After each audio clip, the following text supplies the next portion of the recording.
Welcome to our lecture video in hydraulics, and in this video we will answer the sample problems number 1 to 4 in our handout. So here is our example number 1.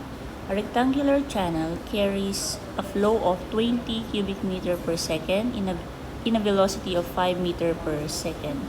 For a best hydraulic section, compute for letter A, depth of channel, B, width of channel, and C, slope of channel if roughness is 0.013. So here, given the roughness coefficient N, so our roughness coefficient N is equal to 0.013. Our Q here is 20 cubic meter per second, and our velocity is 5 meter per second. And it's looking for a best hydraulic section. So in our handout, so for the best hydraulic section, for the cross section of greatest efficiency for rectangular section is B, or the base, or the width of the channel is equal to twice of the height of the channel, or the height of the wetted section. So therefore, our channel will look like this. So for letter A, we have our B is equal to 2 times H, and that is for, so that is for best section. For best rectangular section.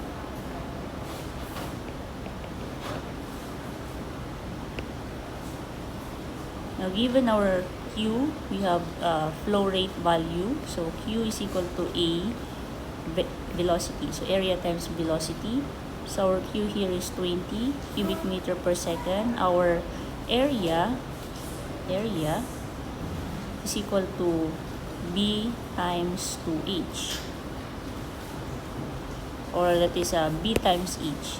So B times H times the velocity of 5 meter per second. Now 20 for the Q. Our B here is 2H times H times 5. So what is now the value of H, or the depth of the channel? It is equal to 20 over 2 times 5 and then square root of the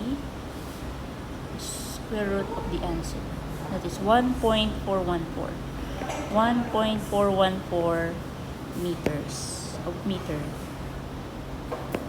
Now for letter B, what is the width of the channel? For the width of the channel, that is B is equal to twice of H. 1.414. So B now is equal to 2.828 meters. Now for letter C is we're looking for the slope of channel if roughness coefficient is 0.013. Since what coefficient given here is N, therefore the formula that we're going to use is the Manning's formula, since we're concerned with the roughness coefficient N. So we're going to use Manning's formula of the metric system. So for letter C, we have V is equal to 1N times the R, which is the hydraulic radius, 2/3 raised to 2/3 times the slope raised to 1/2. So this is the formula for the velocity using the Manning's formula. So to solve for V, for this formula, we need to find the value of R, or the hydraulic radius.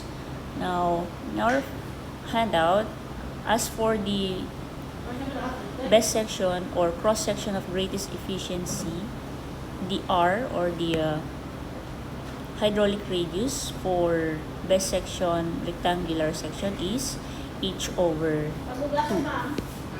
So that is h over 2r is equal to h over 2 for rectangular best section.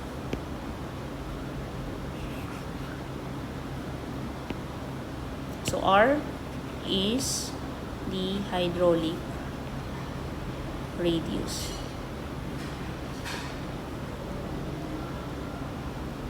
Therefore, we substitute all values to this formula, having velocity is equal to 5 meter per second equals 1 over n of 0.013. Then the r is equal to h 1.414 divided by 2 raised to 2/3, and then we have the s, that is the unknown, s raised to 1/2. So what is now the value of s? S is equal to 5 times 0.013 over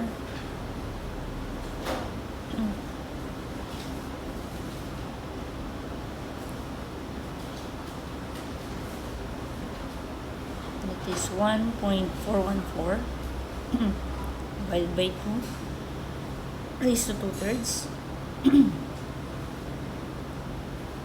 then these are all raised to 1 over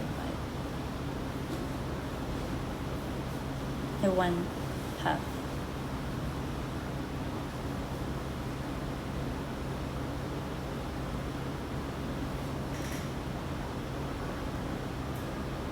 No, raised to 2.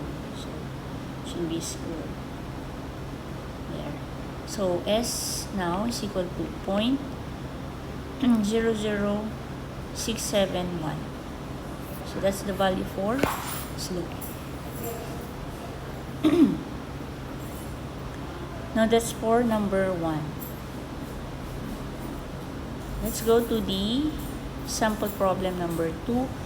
A brick wherein the roughness coefficient is given as 0.015. So a brick rectangular channel with n is equal to 0.015 and slope equal to 0.002 is designed to carry 6.52 cubic meter per second of water in uniform flow.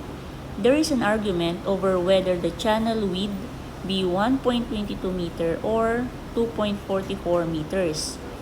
Letter A, what is the depth of the 1.22 meter width?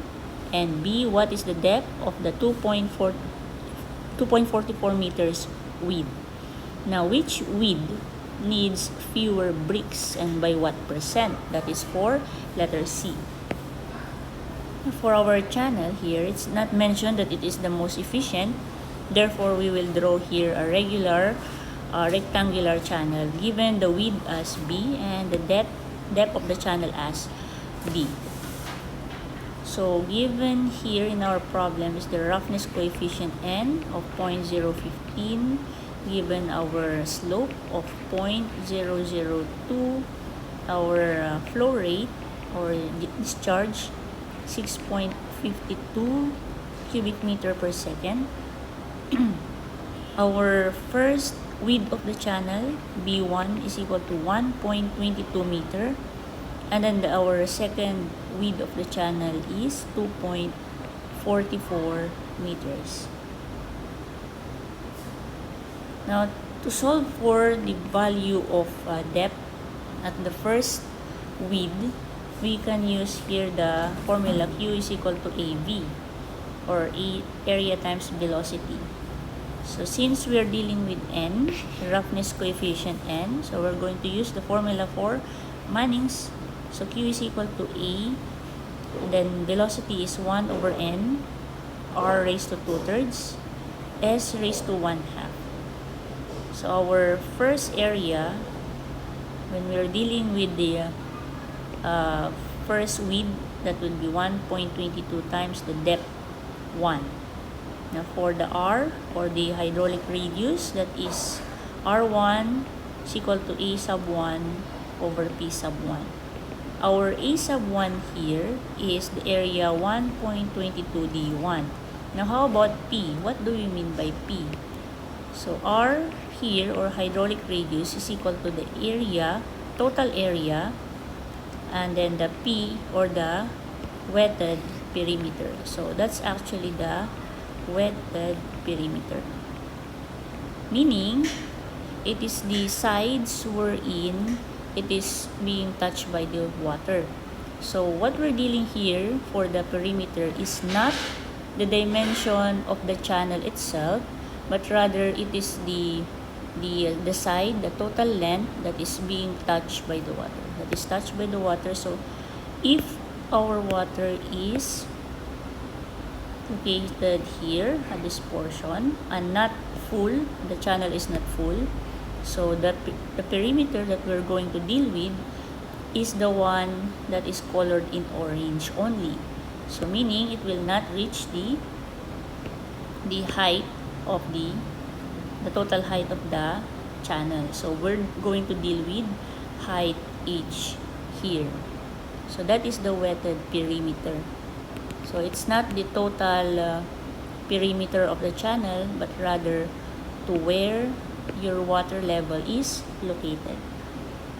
So therefore, our P1 here is going to be twice of the D1, twice of depth 1, plus the width 1.22. So that's for R1. So if we substitute all this into this formula here, so it will be equal to 6.52 equal to the area. The area is 1.22 D sub 1 times 1 over the roughness coefficient 0.015. Then the R1, our R1 here is 1.22 D1 all over twice of D1 plus 1.22. That is all raised to 2/3. And the slope, given the slope as 0.002, 0.002 raised to 1/2. So we can now get here the value for D1 using our shift solve function. So 6.52 alpha equal is equal to 1.22 alpha x all over 0.015 times 1.22 alpha x over twice of alpha x plus 1.22 raised to the power of 2/3 times 0.002 raised to 0.5. Shift solve. So 2.84 D1 is equal to 2.84.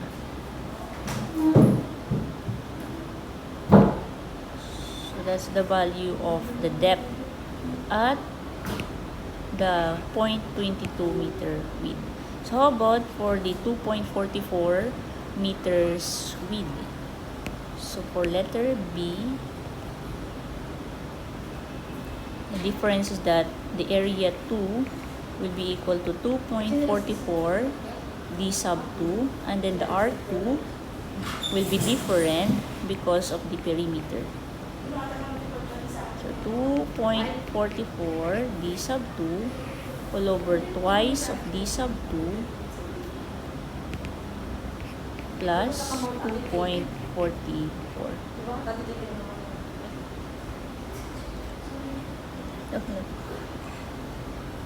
So from our formula, that is 6.52 equals 2.44 D sub 2 1 over 0.015. Then our R2 is 2.44 D sub 2 all over twice of D2 plus 2.44 raised to the power of 2/3, and the slope of 0.002 raised to 1/2. So we can now find the value for d sub 2 using our shift solve function. So this becomes 2.44. This becomes 2.44. This is 2.44. Then shift solve. So 1.24 meters. So that's for letter B. Now how about letter C? Which width needs fewer bricks and by what percent? So we're dealing here with the perimeter. So which among the between the two will give us the smaller value of perimeter? So let's check. So P1, that would be twice of the sides. So the sides will be the depth. So twice of the depth plus the base or the flooring of the channel. So 2 times 2.84 plus 1.22, that is equal to twice of 2.84 is of 2.84 plus 1.22, 6.9 meter. 6.9 meters, that's for P1. And for P2, that is twice of the sides, 1.24 plus the flooring of 2.44. So twice of 1.24 plus 2.44. That is 4.92. So 4.92 meters. Therefore, use the 2.44 meter width for fewer bricks. And as for the percent, so by what percent is it fewer from the other alternative? So by what percent is that? So from where it is, so the bigger value 6.9 minus the actual value 4.92 divided by the bigger value 6.9 times 100. Therefore, the perimeter 2 is fewer by what percent?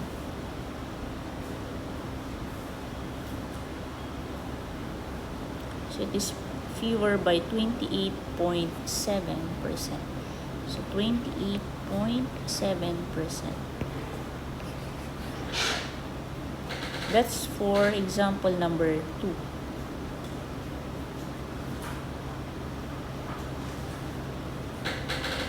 So let's proceed to example number 3.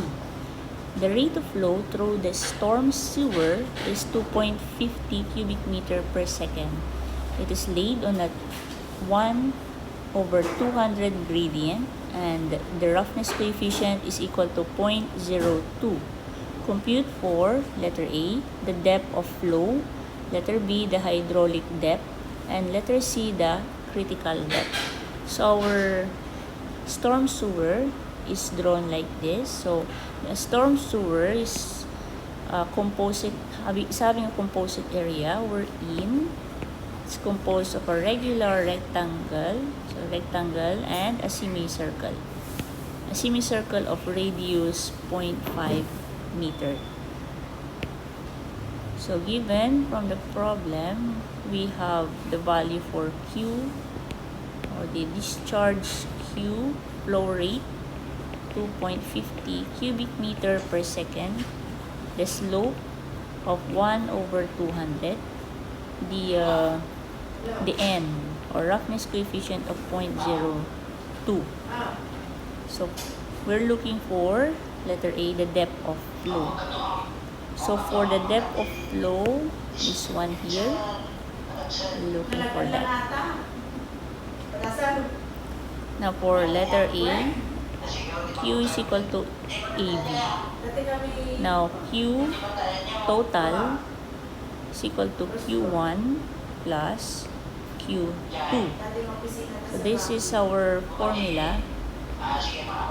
No, this is our equation 1. So we will divide the cross section into the rectangular cross-section A1 and our semicircle cross-section A2. Now let's solve for the rectangular cross-section first. For area 1, we have here area 1 that is equal to, so this part here is going to be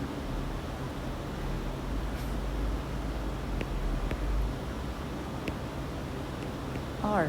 So this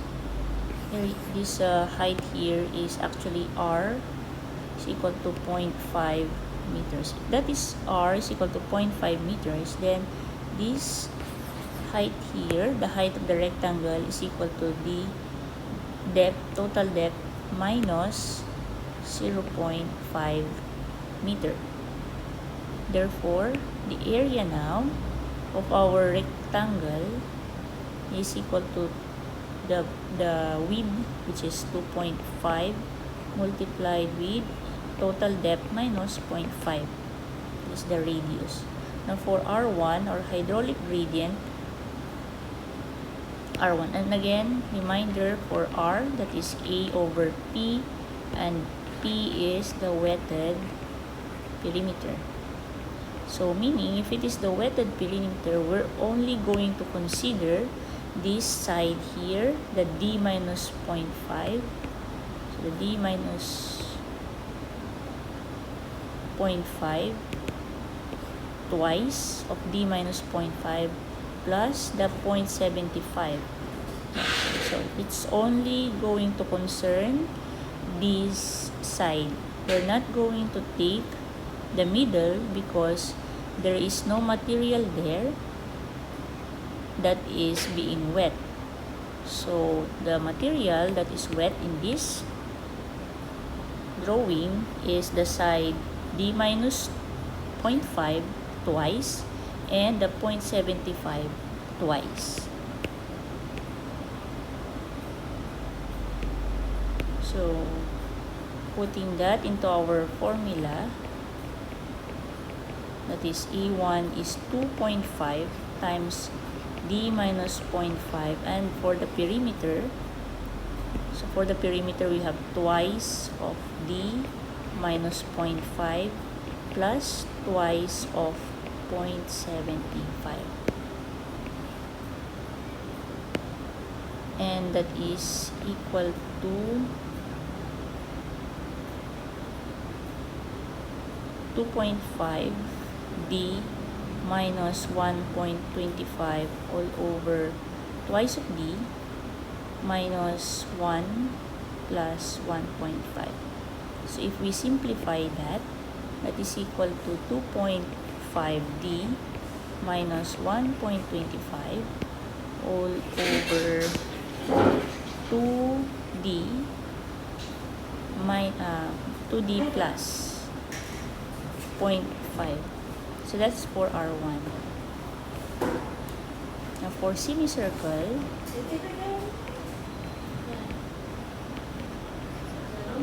for the semicircle, that is area 2. So this is our semicircle. So that is 1/2 of pi r squared. So 0.5 squared. 1/2 of pi r squared. So that is 0.392 meters squared. 0.392 square meter. Now for the R2, R sub 2, that is area 0.392 divided by the wetted perimeter. So 1/2 of the circumference of the circle, pi 2 pi r. 1/2 of 2 pi r. So 1/2 of the circumference of the full circle. So that is 0.392 all over shift pi times 0.5. So 0.25 meter. So having all this value, let's substitute that to the Manning's formula Q. For Manning's formula, so we now have Q1 is equal to area 1 over N, R1 2/3, S 1/2. So Q1 is equal to area 1 of 2.5. So what's our area 1? 2.5. D minus 0.5 all over our N of 0.02 times our R1. This is our R1, 2.5D, 1.25. So 2.5D minus 1.25 all over 2D plus 0.5 raised to 2/3 times the slope of 1 over 200 raised to 1/2. Here is our slope, so 1 over 200. So Q1 is now equal to, let's simplify. So it's not yet, we're just going to simplify it. 2.5 over 0.02 times 1 over 200 raised to 1/2. So 8.839. 8.839. That is D minus 0.5, 2.5D minus 1.25, 2D plus 0.5 raised to 2/3. So that's our Q1. Let's go to Q2. Q2 is equal to area 2 over N times R2 2/3, then S 1/2. Area 2 for semicircle is 0.392. 0.392 over 0.02. Our R2 is 0.25. 0.25 raised to 2/3. And the slope of 0.002 raised to 1/2. So Q2 is equal to 0.392 over 0.02 times 0.25 raised to 2/3 times it's 1 over 200.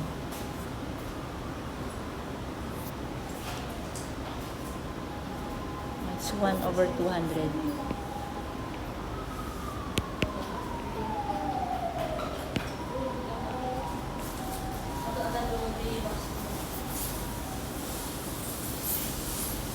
Raised to 1/2. So Q2 is 0.55.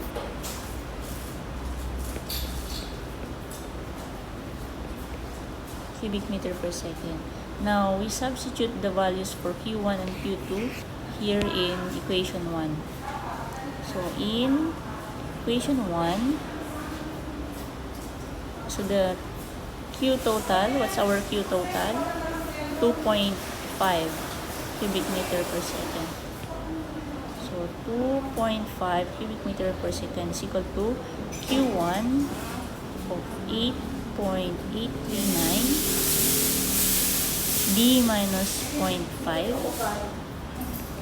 2.5D minus 1.25, 2D plus 0.5 raised to 2/3 plus Q2 of 0.55. So what's now the value for D using shift solve?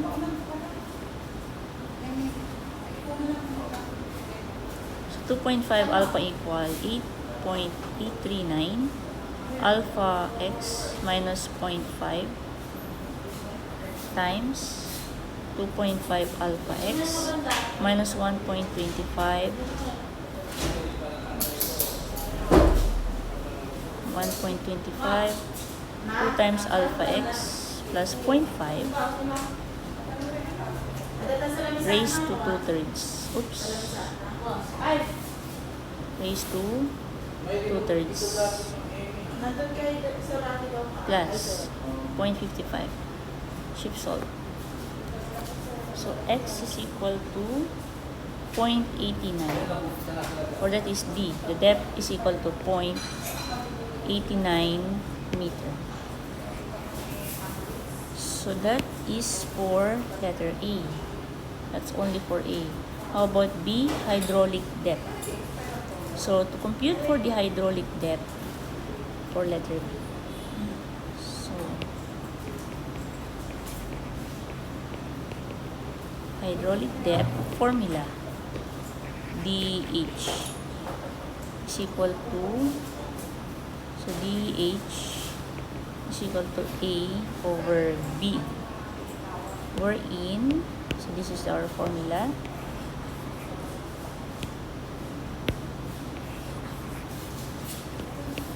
We're in A here is the total area, total cross-sectional area, and B, that is the surface width. So this should not be confused with the hydraulic radius. As for hydraulic radius, the denominator is the P, or the wetted perimeter. But as for hydraulic depth, DH, our denominator B here is the surface width, the surface of the channel. Now, to get the value for DH, we need to get the value of area total. Area total is equal to A1 plus A2. So, area 1 is, where's the area 1? Here. Area 1 is 2.5 times D minus 0.5. So, area 1 is equal to 2.5 times D, 0.89 minus 0.5, plus the area 2. The area 2 here is 0.392. So it is 0.392. Area total is now equal to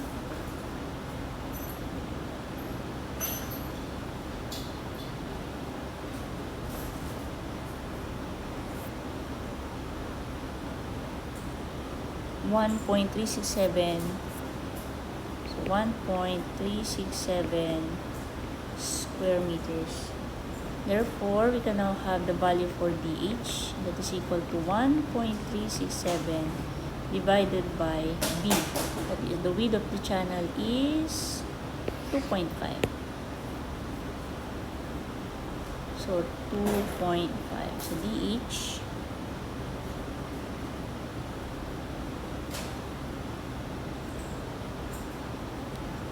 DH is now equal to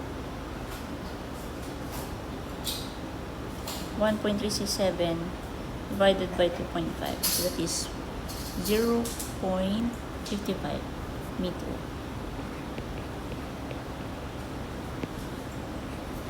So that is the hydraulic width.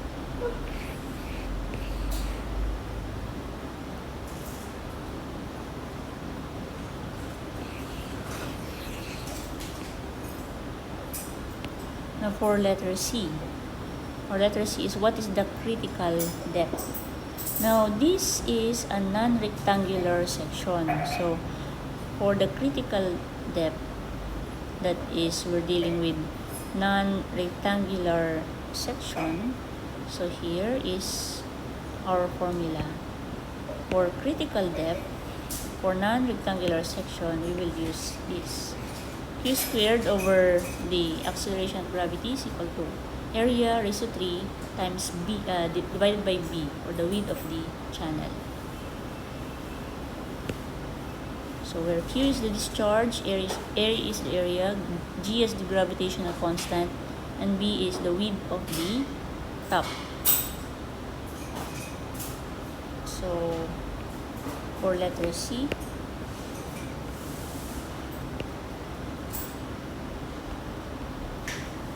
critical depth for non-rectangular section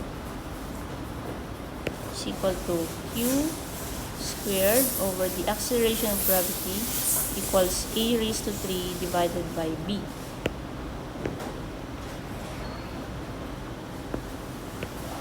So for area total for critical depth, so area total for the critical depth is 2.5 dc minus 0.5 plus 0.392, and that is equal to 2.5 dc.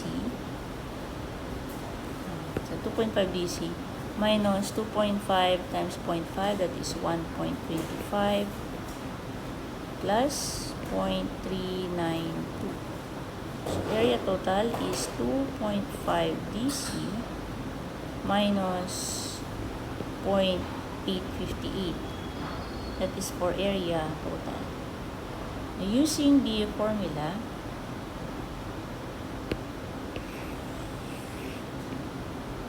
using this formula, we now have our Q as 2.5 squared over 9.81 for gravitational constant.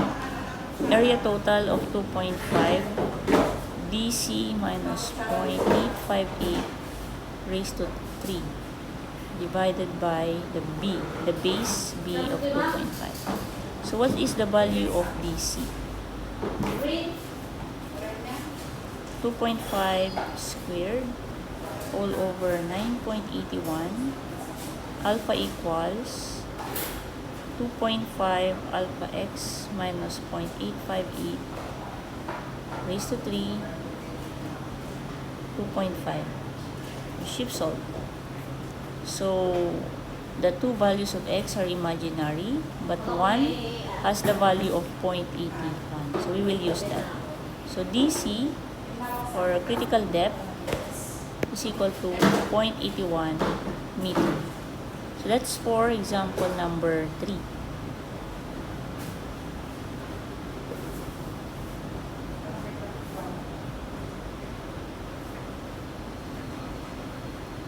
Let's go to example number 4, our last example for this video.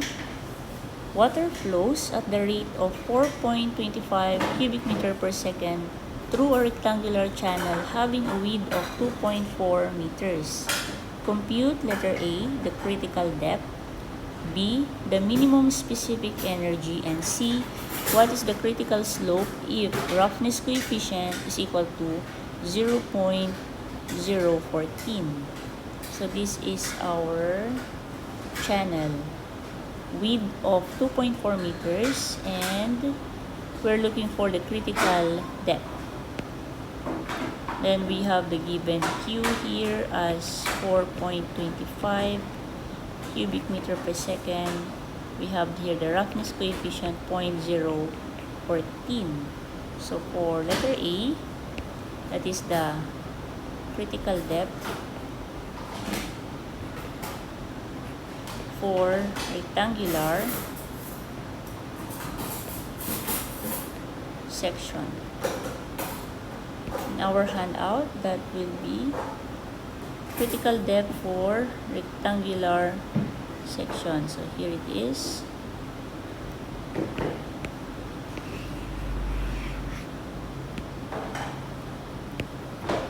So that is equal to dc, d sub c, is equal to cube root of small q squared over g. So that is cube root.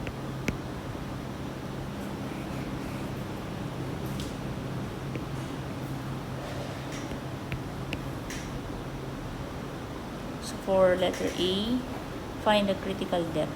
So using this formula here, and knowing that our q here, small q,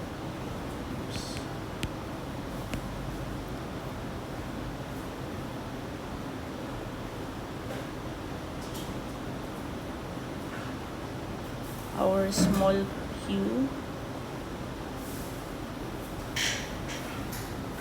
is equal to Q over the base.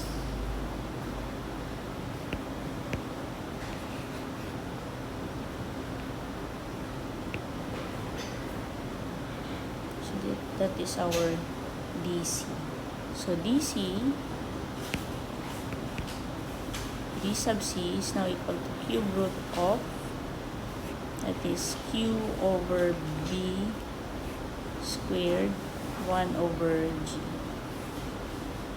So cube root of 4.25 all over 2.4 raised to 2, 1 over 9.81.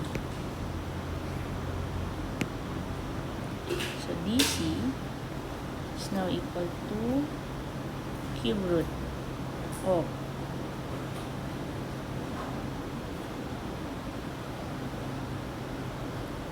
this squared times 1 over 9.81. So 0.684, 0.684 meter. Now for letter B, minimum specific energy. So minimum specific energy is given as 3/2 of DC. So 3/2 of DC. For letter B, E minimum is equal to 3/2 of DC.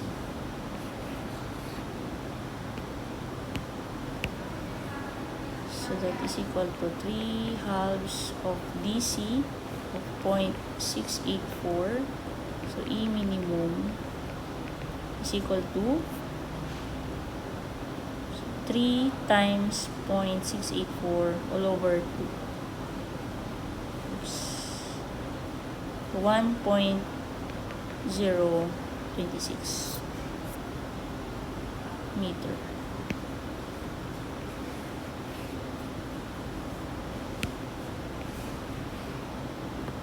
So that's for letter B. Now letter C. What is the critical slope if n is equal to 0.014? So we are dealing with rectangular section here. So for letter C.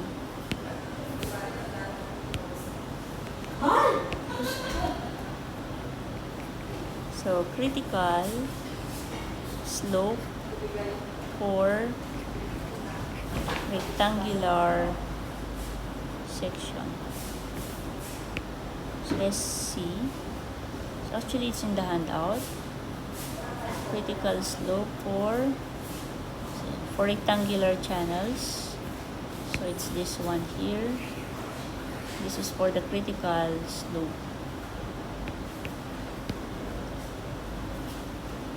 So for the critical slope, SC is equal to the acceleration of gravity. The acceleration of gravity times n squared d sub c whole over r raised to 4/3. So that's the formula.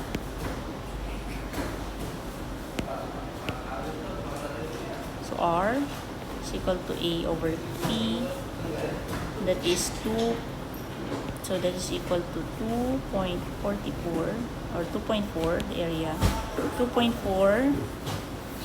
So this is our width, 2.4 times the DC. DC is 0.684. So 2.4 times 0.684 divided by twice of the depth plus the width.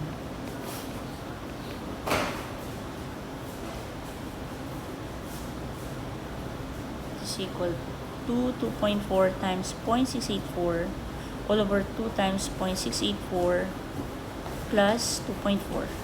So 0.436, 0.436 meter. Then SC now is equal to 9.81 times 0.014 squared, 0.684 all over the hydraulic radius of is the R.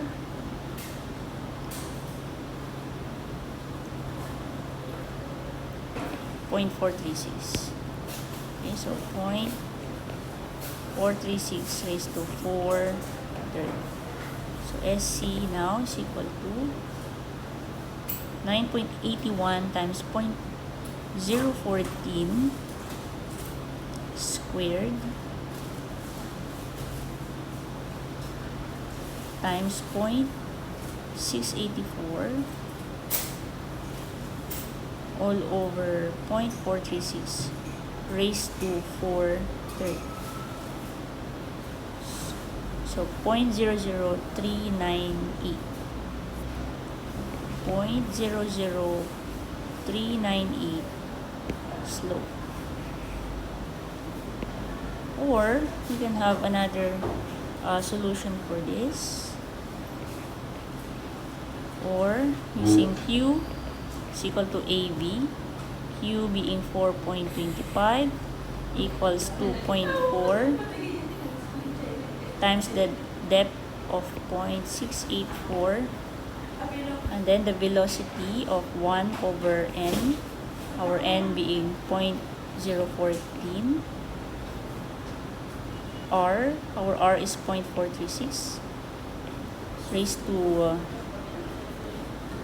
2 thirds, and then the slope as unknown raised to 1/2.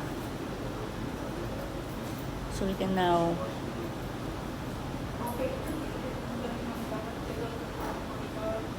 so 4.25 all over 2.4 times 0.684 times 1 over 0.014 times 0.436 raised to 2 thirds equals the answer squared. So 0.397. Slope is 0.00397. Or another solution for this is using our critical velocity, this one here. So our critical velocity VC,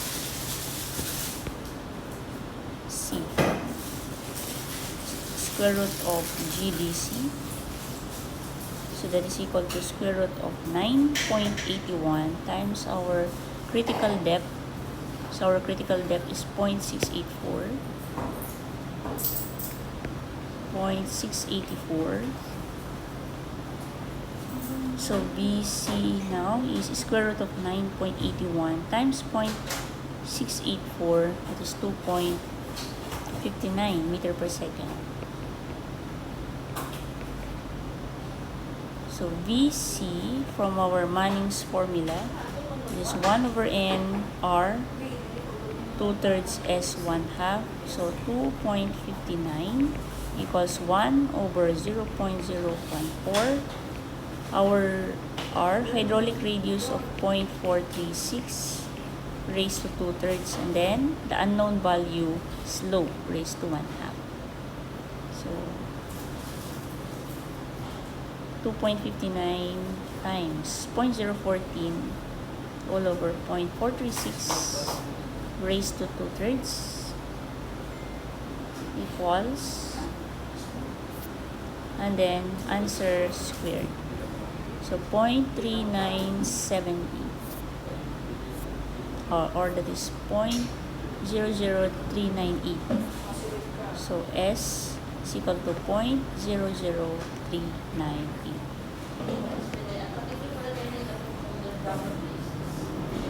So that's example number 4.